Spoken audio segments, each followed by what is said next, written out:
pwedeng ilabas-labas. Hindi. Opo, talagang sa bahay niya lang yun. Dalawa pa yung kwarto niya. Ganda rin yun, ma'am, yung texture. Baby, anong gusto mo talaga yung final na? Tatago ko na to, yan na. Tatlo, pili. Ito, Ay, malaki pala ito, eh. o iyon. Iyon, Ay, ilagay kasama ba ilagay to? dito yan. Lala di Sige na, nakasama. pili na.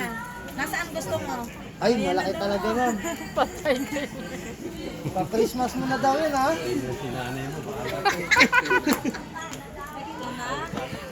Pa-Christmas mo na yun. May type lang ba siya?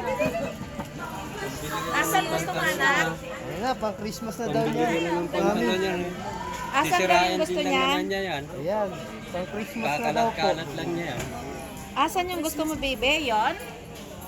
Yon o yung maliit o yung malaki? Yung malaki yun. Yan na. Magkano Ayun, yung ito. maliit? 800 lang. Kasi nung una nakita niya, yan talaga yung Ito kasi, gusto mas niya eh. maganda to, ma'am. Kasi mas malaki ito. Kaso sisirain lang din naman yan eh. Ayun ang gusto niya. Asan na si baby? Anong gusto? Ituro mo. Oh, ayun na. Ayun na. Maglabas na. Ilabas na. Tara na. Ano na, lalabas na namin. Add to cart na yan. At na yan.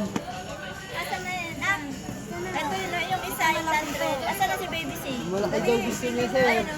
Ito na. Tausan. Ay, bitchin. Gusto niya mag-awa siya ng Oh, maganda to. Ayan na, hindi na naman. Alis mo tayo. ka na dito. Ay, pwedeng buksan na. 1,000 boss. 5,000. Ay, pang 5. Naku, iwawala niya lang yan sa bahay. Ilabas na. Baka ilabas niya lang yan. Ang ilabas niya yan, isang araw lang yan, wala na. Oo, kukunin ang kalaro mo yan, anak. Yan na lang ating, o, yan na lang.